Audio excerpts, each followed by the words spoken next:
क्रियाकलाप 3.3 भारत और विश्व के मानचित्र लीजिए। मानचित्र पर उन स्थानों को चिन्हित कीजिए जहाँ पे वे जंतु पाए जाते हैं जिनसे ऊन प्राप्त होता है। ऊन प्रदान करने वाले प्रत्येक किस्म के जंतुओं के साथ स्थान को दर्शाने के लिए विभिन्न रंगों का उपयोग किया जाता है। भारत और विश्व के मानचित्र लेना है और मानचित्र पर स्थानों को चिन्हित करना है। वहाँ पे जो जो स्थान है जहाँ पे जंतुएं प्राप्त होते हैं, जैसे अमेरिका हो गया, जम्मू कश्मीर हो गया, तो वहाँ पे अगर आपको जिस तरीके से जो जंतुएं पाए जाते हैं जिनसे आपको ऊन प्राप्त होता है, ऊन प्रदान करने वाले किस्म जंतु के स्थान को दर्शाने के लिए विभिन्न रंगों का उपयोग कीजिए। रेशों से ऊन तक। ऊन प्राप्त करने के लिए भेड़ों को पाला जाता है। उनके बालों को काटकर फिर उन्हें संसाधित करने ऊन बनाई जाती है। आइए हम इस प्रक्रम के बारे में जानकारी प्राप्त करें। भेड़ पालन और प्रजनन। यदि आप जम्मू कश्मीर, हिमाचल प्रदेश, उत्तराखंड, अरुणाचल प्रदेश, सिक्किम के पहाड़ी क्षेत्रों में अथवा हरियाणा, पंजाब, राजस्थान और गुजरात के मैदान करें तो आप गडरियों को भेड़ों के झुंडों को चराने के लिए ले जाते देखा होगा। भेड़ शाकाहारी होते हैं और वे घास और पत्तियां पसंद करती है। भेड़ पालने वाले उन्हें हरे चारे के अतिरिक्त दाल, मक्का, ज्वार, खली बीज में से तेल निकाल लेने के बाद बचा पदार्थ और खनिज भी खिलाते हैं। सर्दियों में भेड़ों को घरों के अंदर रखा जाता है और उन्हें पत्तियां, अनाज और सूखा चारा भी खिलाया जाता है। चलिए अब हम आगे देखते हैं।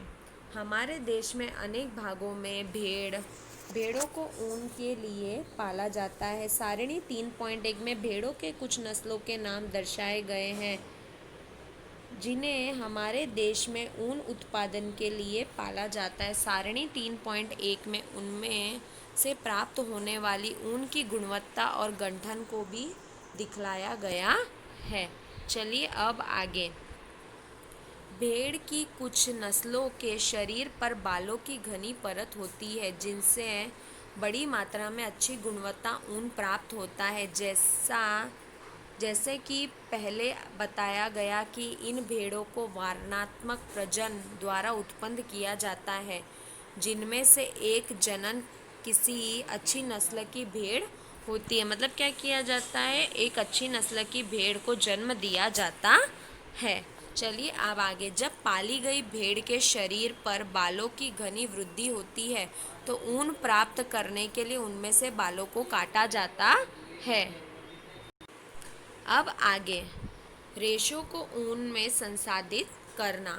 स्वेटर बुनने अथवा शॉलें बनाने के लिए उपयोग किए जाने वाले ऊन एक लंबी प्रक्रिया द्वारा हमें प्राप्त किए होता है। मतलब एक लंबे उत्पादन तथा प्रक्रिया द्वारा हम प्राप्त करते हैं, जिनमें से निम्नलिखित चरण सम्मिलित है। चरण 1। भेड़ के बालों को त्वचा की पतली परत के साथ शरीर से उतार लिया जाता है, जो चित्र 3.8 के ए में दर्शाया गया है। यह प्रक्रिया ऊन की कटाई कहलाती है। भेड़ों के बाल उतारने के लिए उसी प्रकार की मशीन का उपयोग किया जाता है जैसे नाई द्वारा बाल काटने के लिए होती है।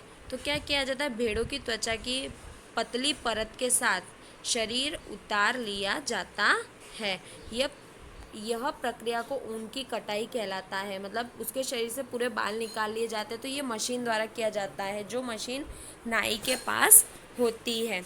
चलिए यहाँ पे आपको एक सारणी बताई गई है, जो सारणी में 3.1 में भेड़ों की कुछ भारतीय नस्लों के नाम, उनकी गुणवत्ता, राज्य जहाँ पाई जाने वाली भेड़ें।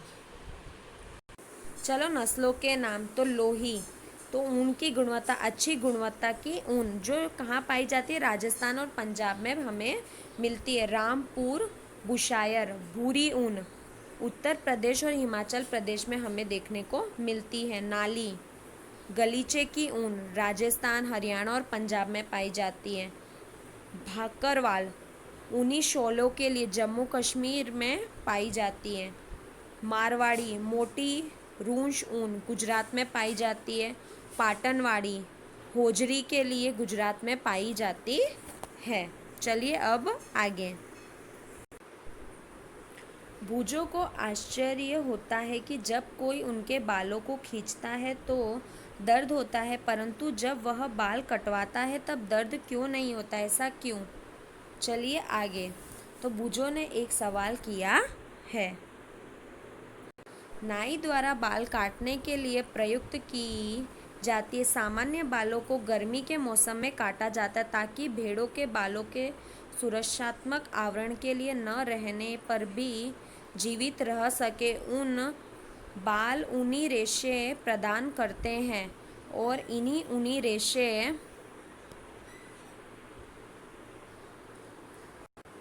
संसाधित करके ऊन का धागा बनाया जाता है। ऊन उतारने के दौरान भेड़ को कोई विशेष कष्ट नहीं होता है, मतलब कि जब हम भेड़ से या याक से या ऊँट के उनके शरीर से जो भी बाल उतारते हैं तो उन्हें बिल्कुल भी दर्द नहीं होता है। आपको बाल काटने अथवा आपके पिताजी को दाढ़ी बनवाने में नहीं होता, क्या आप जानते हो ऐसा क्यों होता है। त्वचा की सबसे ऊपर वाली परत अधिकांश मृत कोशिकाओं से बनी होती है। साथ ही भेड़ बाल फिर से उग जाते हैं, जैसे आपके उग जाते हैं। भेड़ों के बाल वापस उग जाते हैं जैसे कि आपके बाल उग जाते हैं। चरण 2, त्वचा सहित उतारे गए बालों को टंकियों में डालकर अच्छी तरह से धोया जाता है। जैसे कि यहाँ पे आपको चित्र बताया गया है भेड़ों की ऊन उतारना। तो इस तरीके से ऊन उतारा जाता है, फिर उनको टंकी में धोया जाता है, फिर ऐसे मशीन में डाला जाता है। उसके बाद यहाँ पर ऊन का धागा बनाया जाता है। इस तरीके से संसाधित करने के लिए विभिन्न चरण हैं। रेशों की ऊन में परिवर्तन करने के प्रक्रम को निम्नलिखित प्रदर्शित किया गया है। देखिए, तो यहाँ पर बताया गया ऊन की कटाई, उसके